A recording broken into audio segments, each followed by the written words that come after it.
देखो इस चैप्टर में क्या करते हैं,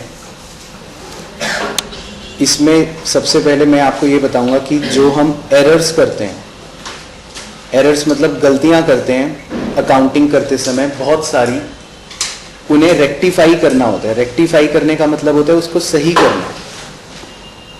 तो पहले तो अभी हम ये पढ़ेंगे कि एरर्स कितने कितने टाइप के होते हैं, हम कौन कौन सी गलतियां करते हैं, फिर उसको कैसे रेक्टिफाई करना है। बस इस चैप्टर में भी ये सीखना होता है। बहुत सिंपल चैप्टर है, सिर्फ आपको सोचना है थोड़ा सा दिमाग लगा के, अपने आप सारा चैप्टर में खत्म हो जाएगा।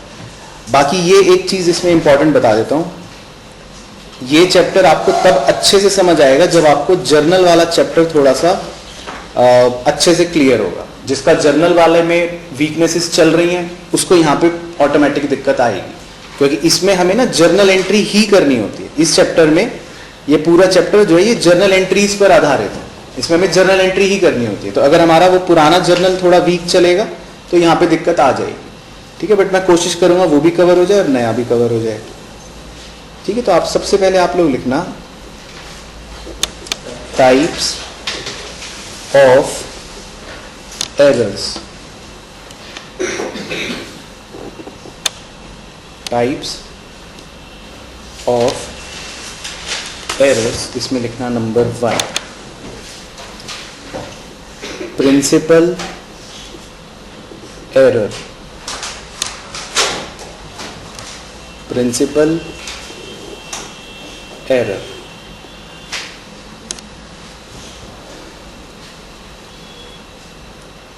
इसमें क्या होता है, प्रिंसिपल एरर किसे बोलते हैं? जब आप किसी अकाउंटिंग प्रिंसिपल का वॉयलेशन करते हो उसको प्रिंसिपल एरर बोलते हैं। अकाउंटिंग प्रिंसिपल कैसे, जैसे आपने बहुत सारे अकाउंटिंग प्रिंसिपल पढ़े थे, जैसे कंजर्वेटिज्म, मनी मेजरमेंट प्रिंसिपल, हाँ, business entity principle, dual aspect principle, बहुत सारे प्रिंसिपल्स आपने पढ़े थे, कॉस्ट प्रिंसिपल, मटीरियलिटी। तो जब भी आप किसी अकाउंटिंग प्रिंसिपल का वॉयलेशन करते हो, वॉयलेशन मतलब उसमें कुछ लिखा है बट आपने कुछ और फॉलो कर लिया, तो उसको बोलते हैं प्रिंसिपल एरर, ठीक है, सिंपल। तो आप इसमें लिखना errors relating to fundamental aspect of accounting, errors relating to fundamental aspect of accounting, that is contravention, of accounting principle, that is contravention of accounting principle. For example लिखना treating the purchase of fixed asset,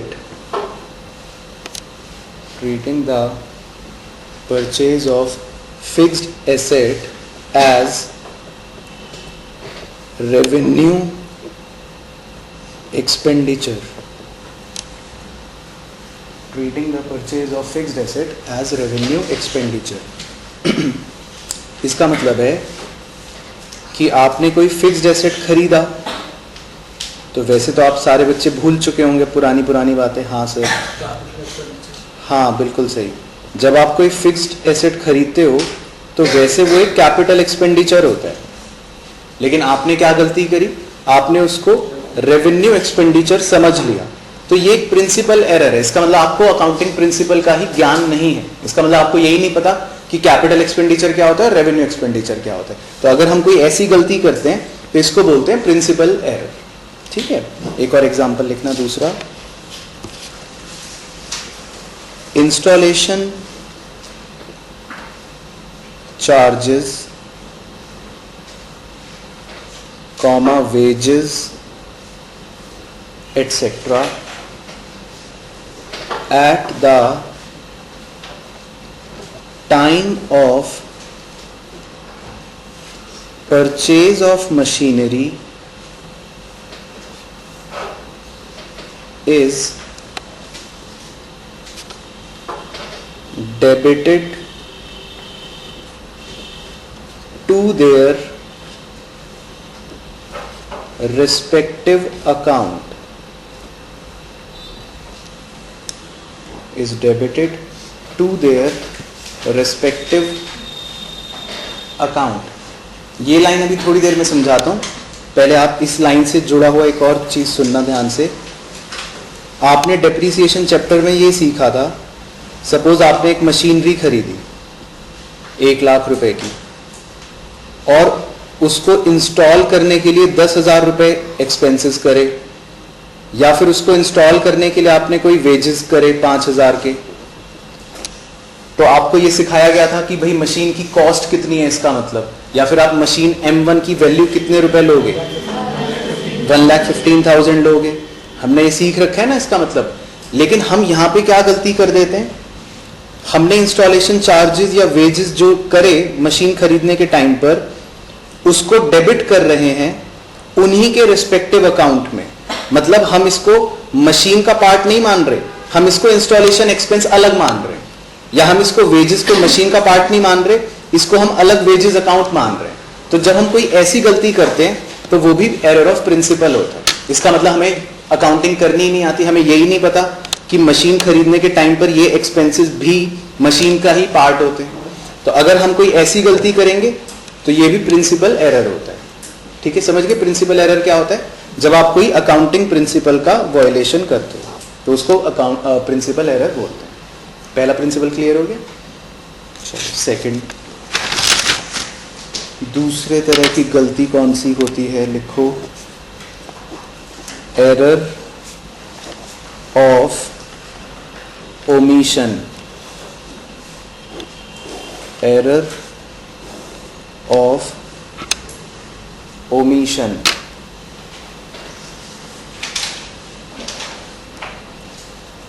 omission, omit करने का क्या मतलब होता है?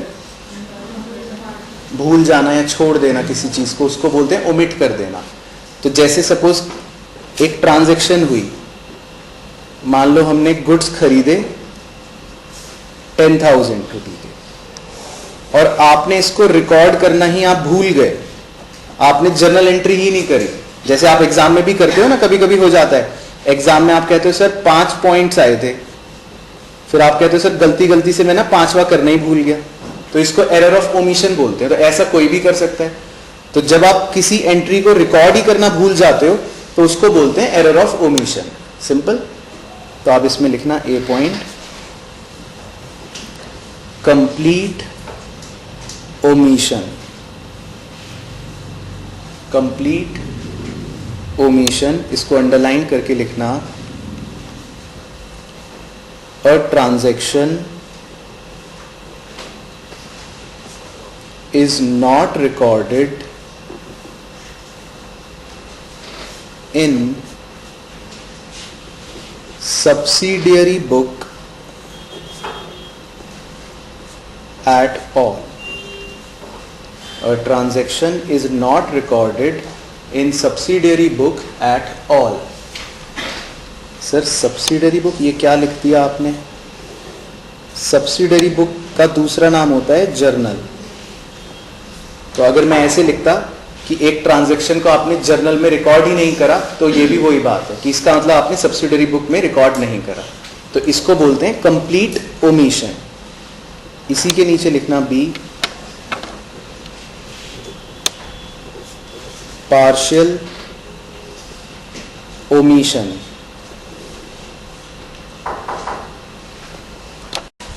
Partial omission में आप journal entry तो रिकॉर्ड कर लेते हो, आप जर्नल एंट्री तो रिकॉर्ड कर लेते हो, लेकिन जर्नल एंट्री करने के बाद आपने ये भी सीखा है ना कि इनकी पोस्टिंग होती है, और पोस्टिंग वाले प्रोसेस को क्या बोलते हैं? लेजर बोलते हैं. या आपने बहुत पहले सीखा था कि जर्नल करने के बाद हम लेजर में पोस्टिंग करते हैं. तो पार्शियल ओमिशन का मतलब होता है कि आपने जर्नल तो कर ली, सब्सिडरी बुक में तो रिकॉर्ड कर लिया, लेकिन वहां से पोस्टिंग करना भूल गए.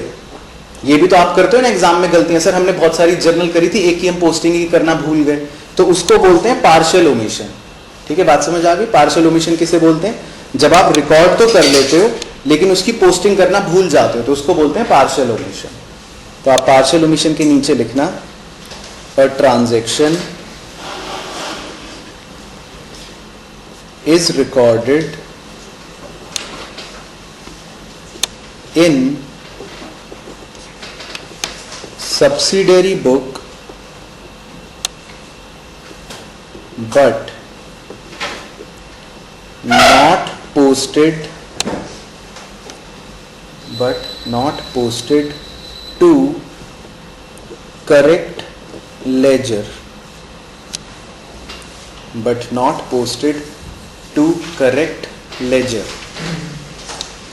ठीक है। तो इसको बोलते हैं पार्शियल ओमिशन। तो ये ओमिशन वाली गलती समझ आ गई आपको क्या होती है? एक होता है कंप्लीट ओमिशन और एक होता है पार्शियल ओमिशन। कंप्लीट ओमिशन का मतलब है कि आपने जर्नल में रिकॉर्ड ही नहीं करा, और पार्शियल ओमिशन का मतलब है कि आपने जर्नल में रिकॉर्ड तो कर लिया बट पोस्टिंग नहीं करी, तो इसको बोलते हैं पार्शियल ओमिशन। ये क्लियर हो गया? उसके बाद थर्ड पॉइंट, तीसरी गलतियां जो है उसमें तो आप चैंप हो। तीसरी गलतियों का नाम है एरर ऑफ कमीशन। ये सारी की सारी वो गलतियां हैं जो आप रोज करते हो। एरर ऑफ कमीशन लिखो, इसमें क्या क्या होती हैं गलतियां लिखो। राइटिंग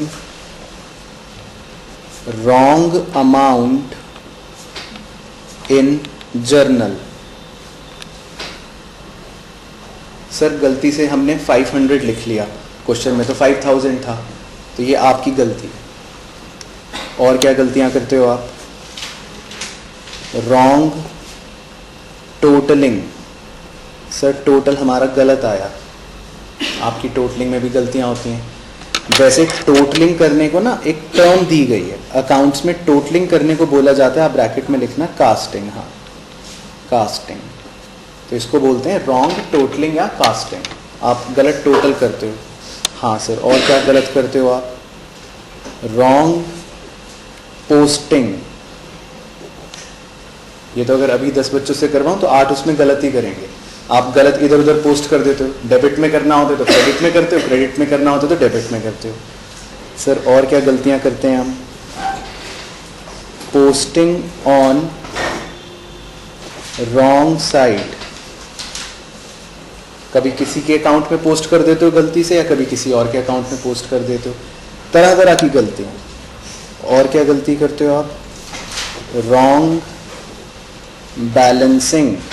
सर बैलेंस गलत आ रहा है हमारा, तो वो तो आएगा ही आपका हमेशा। तो ये सारी गलतियां आप करते आते हो ना, और इसमें लंबी चौड़ी लिस्ट बन सकती है। आप अपनी सारी गलतियां लिख डालो इसमें, वो सब एरर ऑफ कमीशन होता है। तो एरर ऑफ कमीशन का मतलब बेसिकली वो होता है जो क्लरिकल एरर्स है। आपसे टोटल नहीं हुआ, आपसे बैलेंस नहीं हुआ, या गलत साइड पे लिख दिया, या किसी और अकाउंट में लिख दिया, इस तरह की गलतियों को बोलते हैं एरर ऑफ कमीशन।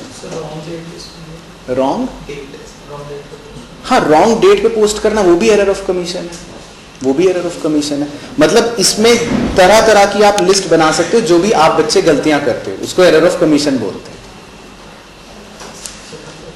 और फोर्थ आखिरी तरह की गलती, ये वाली गलतियां बच्चे 12th में करते हैं। ये थोड़ा हाई लेवल की गलती है ना, तो ये थोड़ा आप भी करोगे। इसको बोलते हैं कॉम्पनसेटिंग एरर। कॉम्पनसेटिंग एरर, इसमें पहले लिख लो क्या होता है। One error is nullified, NULLIFIED, one error is nullified by other error। इसको बोलते हैं कॉम्पनसेटिंग एरर। जैसे इसमें क्या होती है गलतियां, इसमें कोई दो गलती हो रही होती है। जैसे फॉर एग्जाम्पल, सपोज आपको श्याम को डेबिट करना है 100 रुपए से और राम को क्रेडिट करना है 100 रुपए से। ये करना चाहिए था, लेकिन आप क्या गलत करते हो? आप क्या गलती करते हो? आप श्याम को क्रेडिट कर देते हो 100 रुपए से और राम को डेबिट कर देते हो 100 रुपए से, तो वैसे तो डेबिट क्रेडिट आपके मैच हो जाएंगे, सब कुछ टैली करेगा, सब कुछ सही लगेगा, लेकिन ये भी एक गलती है और ये भी दूसरी गलती है, और इन दोनों गलतियों ने एक दूसरे को नलीफाई कर दिया, मतलब खत्म कर दिया। तो इनको बोलते हैं कॉम्पनसेटिंग एरर। बात समझ में आई? कॉम्पनसेटिंग एरर कौन से होते हैं? जिसमें गलत तो दोनों जगह हो रहा है, लेकिन वो ऐसा गलत हो रहा है दोनों जगह कि ये आपस में नलीफाई, मतलब कट गया, ओवरऑल कोई गलती नहीं हुई। तो समझ गए क्या क्या होता है? तो आपको 4 तरह के पहले एरर समझ में आए। एक होता है एरर ऑफ प्रिंसिपल, एक होता है एरर ऑफ ओमिशन, जिसके 2 पार्ट्स हैं, एक होता है एरर ऑफ कमीशन और एक होता है कॉम्पनसेटिंग एरर। यही 4 तरह की गलतियां होती हैं। ठीक है, पहले गलतियां समझ गए क्या क्या होती हैं। चलो, इसके नीचे आप एक छोटा सा समरी सा चार्ट बनाना। आप सेंटर ऑफ द पेज लिखना एरर्स,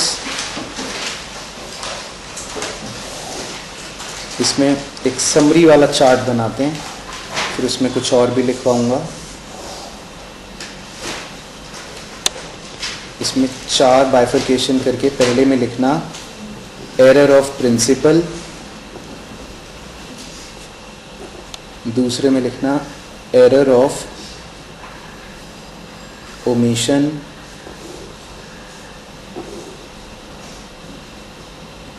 तीसरे में लिखना एरर ऑफ कमीशन और चौथे में लिखना है कॉम्पनसेटिंग एरर्स।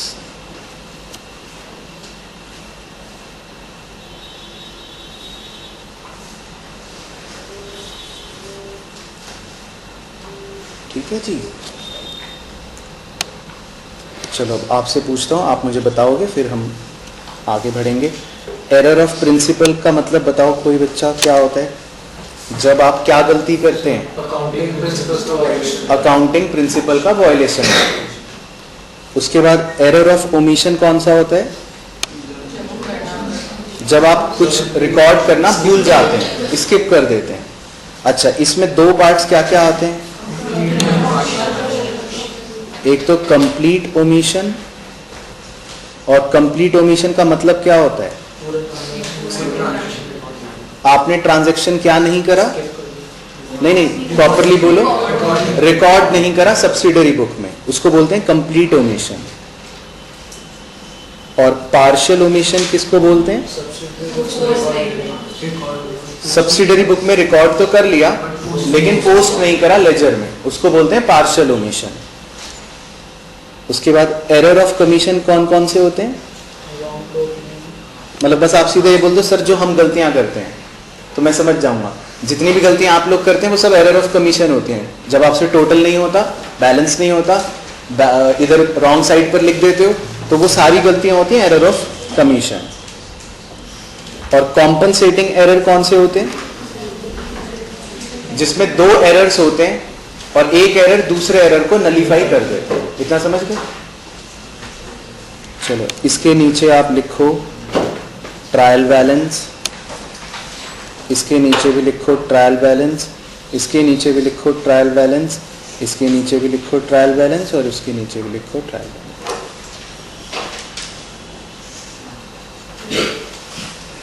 अब हमें ये लिखना है, पहले आप ट्रायल बैलेंस लिखो।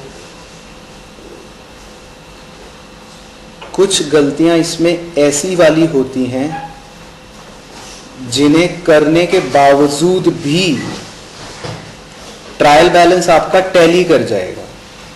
इसमें कुछ गलतियां ऐसी होती हैं जिन्हें आप कर भी दो तब भी आपका ट्रायल बैलेंस का आंसर मैच हो जाएगा, लेकिन कुछ गलतियां ऐसी होती हैं कि जिन्हें आप करोगे तो फिर ट्रायल बैलेंस टैली नहीं करेगा।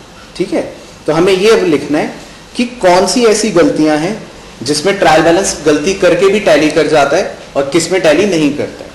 तो बस आपके लिए सिंपल है, एरर ऑफ प्रिंसिपल वाले में जो ट्रायल बैलेंस लिखा है इसमें आप टिक लगा लेना। टिक का मतलब है कि ट्रायल बैलेंस टैली करेगा। अगर आप ये गलती भी करते हो तब भी ट्रायल बैलेंस टैली करेगा, कोई फर्क नहीं पड़ता। उसके बाद कंप्लीट ओमिशन, अगर आपने किसी चीज को रिकॉर्ड ही नहीं करा तो ट्रायल बैलेंस टैली करेगा। ट्रायल बैलेंस पे कोई फर्क नहीं पड़ेगा। जब आपने किसी चीज को रिकॉर्ड ही नहीं करा तो गलती भी नहीं हुई कोई, बस आप भूल गए करना, तो ट्रायल बैलेंस टैली करेगा। पार्शियल ओमिशन, आपने आधा तो रिकॉर्ड कर लिया सब्सिडरी बुक में लेकिन उसको एक जगह कहीं पे पोस्ट नहीं करा, तो फिर इस केस में ट्रायल बैलेंस टैली नहीं करता है, इस केस में ट्रायल बैलेंस टैली नहीं करेगा। एरर ऑफ कमीशन, जो आप गलतियां करते हो उसमें तो आपका वैसे ही टैली नहीं करता है ना, आपकी गलतियों में ट्रायल बैलेंस आपका कहां टैली करता है, तो एरर ऑफ कमीशन में ट्रायल बैलेंस टैली नहीं करता। ऑल्दो इसमें कुछ एक्सेप्शंस हैं, वो बाद में लिखवाऊंगा, कुछ गलतियां ऐसी हैं फिर भी टैली कर जाएगा। और कॉम्पनसेटिंग एरर, एक गलती ने दूसरी गलती को नलीफाई कर दिया तो ट्रायल बैलेंस टैली करना शुरू करेगा या ट्रायल बैलेंस टैली करता है। ठीक है, समझ आ गई अपनी कहानी? चलो तो आगे बढ़े। ये एरर्स का पॉइंट समझ गए, थ्योरेटिकल 4 तरह की गलतियां होती हैं और कौन से टाइप के एरर में कैसी कैसी गलती का मीनिंग है, ये वाला क्लियर हो गया पूरा चार्ट? यहां तक में किसी बच्चे को डाउट तो नहीं है?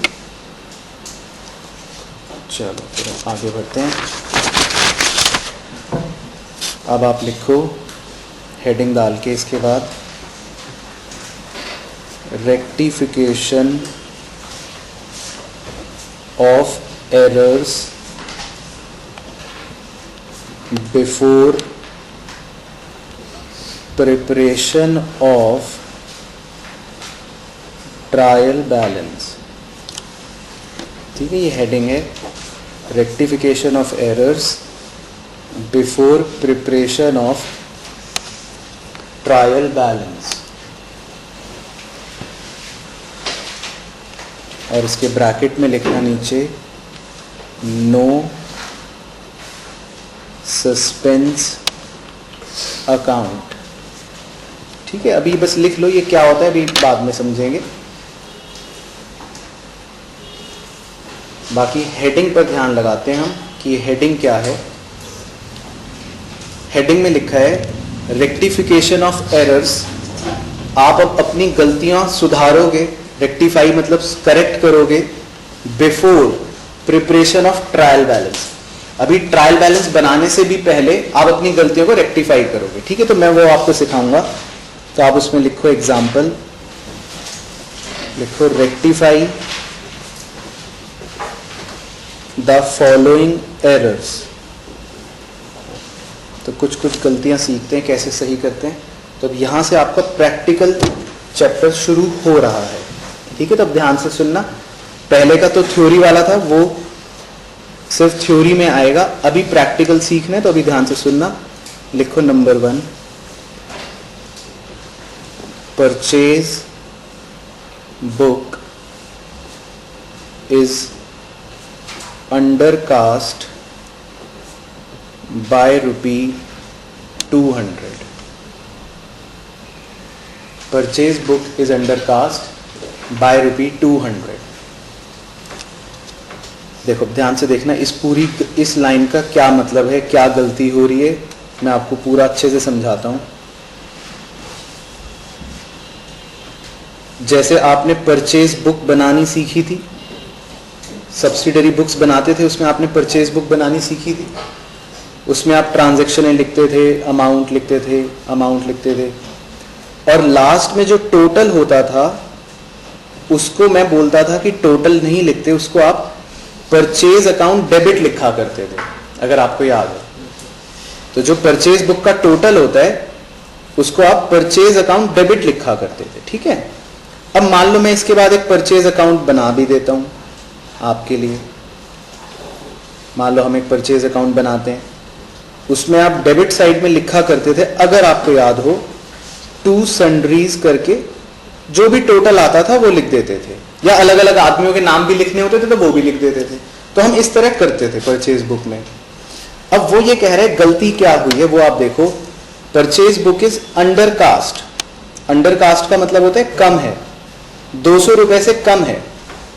अब जैसे आप बच्चे तो होशियार हो, आपने क्या करा होगा, टोटल करा होगा, टोटल करा होगा। ये वैसे तो 10,200 आना चाहिए था, लेकिन आपने क्या टोटल कर दिया, सिर्फ 10,000। तो इसका मतलब आपकी परचेज बुक 200 रुपए से कम हो गई, ये गलती हो गई आपकी। तो आपने तो 10,000 रुपए के हिसाब से परचेज अकाउंट में यहां 10,000 लिख दिया होगा, लेकिन एक्चुअल में यहां पे कितने रुपए लिखने चाहिए थे? 10,200। तो अब हम कैसे अपनी गलती को सुधारेंगे? हम यहां पे 200 रुपए और लिख देंगे। तो क्या आप सहमत हो मेरी बात से? जो हमने गलती करी, हमारी परचेज बुक 200 रुपए से कम निकली, ये हमने गलती करी, तो अब मैं उस गलती को कैसे रेक्टिफाई कर सकता हूं? मैं यहां पे 200 रुपए अगर और लिख दूंगा तो अब मेरी गलती रेक्टिफाई हो जाएगी। ये बात समझ गए? पहले यहां तक प्रोसेस समझ गए? तो ये 200 तो मैंने लिख दिया, ठीक है सर। अब यहां पे मैं 2 करके कुछ भी लिखूंगा और 200 लिख दूंगा तो मेरी गलती सही हो जाएगी। ये बात समझ आ गई? तो जो हम इस फर्स्ट ट्रांजैक्शन का आंसर लिखेंगे, पहले देख लेना, उसके बाद आप लिखना। तो जो आंसर लिखेंगे वो हम ये लिखेंगे 2, उसके बाद आपको एक स्टेटमेंट लिखनी होती है। स्टेटमेंट क्या है? Purchase book undercast. और ये जो स्टेटमेंट होती है, ये जरूरी नहीं कि आपको रटनी है, आप इसमें कुछ भी लिख सकते हैं। कुछ भी मतलब कुछ लोग लिख लेते हैं 2 एरर रेक्टिफाइड, या कुछ लोग लिख लेते हैं 2 परचेज बुक वाज शॉर्ट। आप कुछ भी लिख सकते हो, इसको रटने की जरूरत नहीं है। तो बस आप 2 करके कुछ भी स्टेटमेंट लिख के आगे लिख दोगे ₹200। तो जो ये वाला 2 वाला पोर्शन होता है, ये 200 रुपए, बस इसको आपको कॉपी करके यहां पे ऐसे पेस्ट करना है, तो ये आपका सॉल्यूशन बन जाएगा। तो दिस इज योर आंसर। ये समझ आ गया? ये समझ आ गया? ठीक है, तो पहले आप आंसर नोट करो। 2 परचेज बुक अंडर कास्ट ₹200। ठीक है, मैं आगे तब बढ़ूंगा जब आप सब बच्चे कहोगे हाँ सर ये वाला समझ आ गया। इसमें किसी को डाउट तो नहीं है? सबको क्लियर है ये वाला?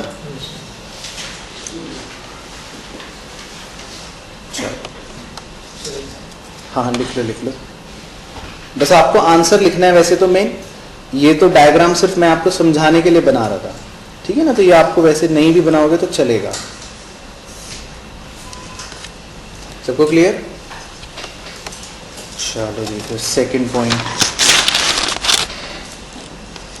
पॉइंट में लिखो sales book is undercast by ₹500। Sales book is undercast by ₹500। Vaibhav तुम्हारे दोस्त क्या? सेल्स बुक अब अंडर कास्ट है 500 रुपए से, ठीक है? चलो अब फिर से एक बार और फिर से पूरी कहानी समझा देता हूं। वैसे मुझे उम्मीद है इस बार थोड़ा जल्दी समझ रहे होंगे आप। आपने अब सेल्स बुक में एंट्रीज रिकॉर्ड करी होंगी, और सेल्स बुक के टोटल को आप क्या लिखते थे? Sales account credit. तो आपने टोटल कर दिया, और फिर आपने एक सेल अकाउंट जब बनाया होगा तो उसमें आपने क्रेडिट साइड पर ये 10,000 रिकॉर्ड कर लिया होगा। आपने तो ऐसे काम करा होगा सपोज। अब गलती ये हो गई कि आपने 500 रुपए कम लिखे हैं, यानी कि टोटल होगा एक्चुअल में 10,500 सपोज।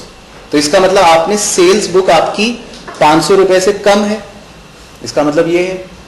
तो अगर मुझे अब ये अपनी गलती को रेक्टिफाई करना है तो मुझे यहां पे 500 लिखना पड़ेगा ताकि मेरी गलती रेक्टिफाई हो जाए। और यहां पे 500 लिखने के लिए मुझे क्या लिखना पड़ेगा? बाय, मतलब कुछ भी लिखूंगा 500 रुपए। तो इसमें मेरा आंसर बन जाएगा बाय, बस सेल्स बुक अंडर कास्ट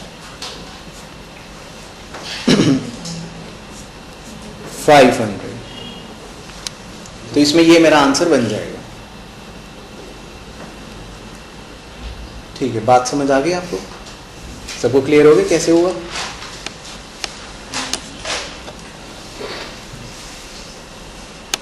चलो उसके बाद third, purchase book is overcast by ₹400। Purchase book is overcast by ₹400। अब ओवरकास्ट का मतलब क्या होता है?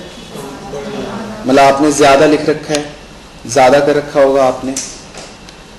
तो अब ये वाली भी एक बार करके बता देता हूं। आपने परचेज बुक में एंट्रीज लिखी होंगी, फिर परचेज अकाउंट डेबिट करा होगा और आपने टोटल लिख दिया 10,400।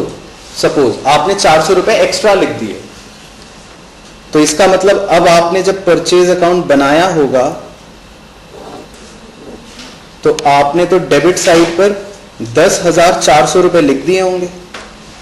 तो आपको अपनी गलती समझ आ गई। इसका मतलब आपने परचेज बुक में 400 रुपए ज्यादा ले रखे हैं। तो अगर मुझे अपनी ये गलती अब रेक्टिफाई करनी है, मुझे तो यहां पे सिर्फ 10,000 रुपए लिखने चाहिए थे। तो अब मैं ऐसा नहीं कर सकता कि मैं व्हाइटनर लाके इस पे लगा दूं और 10,000 लिख दूंगा। तो यहां पे 10,000 बनाने के लिए मुझे क्या करना पड़ेगा? 400 क्रेडिट साइड पर लिख दूंगा। तो बाय करके कुछ भी लिखूंगा 400, तो मेरा गलती सही हो जाएगी। इसका मतलब ये बात समझ आ गई कैसे सही हुई गलती? तो इस पॉइंट का आंसर क्या बनेगा? By purchase book overcast ₹400।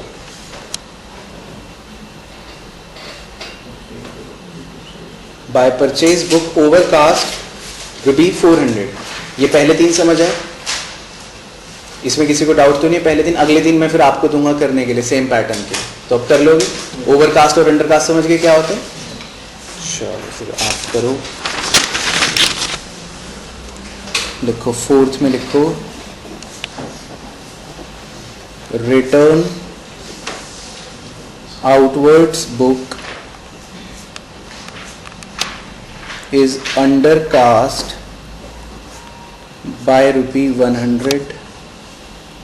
फिर थोड़ी सी जगह छोड़ के, sales book is overcast by ₹300। फिर थोड़ी सी जगह छोड़ के, return inwards book is overcast by ₹700। ठीक है, तो ये वाले पहले आप करो।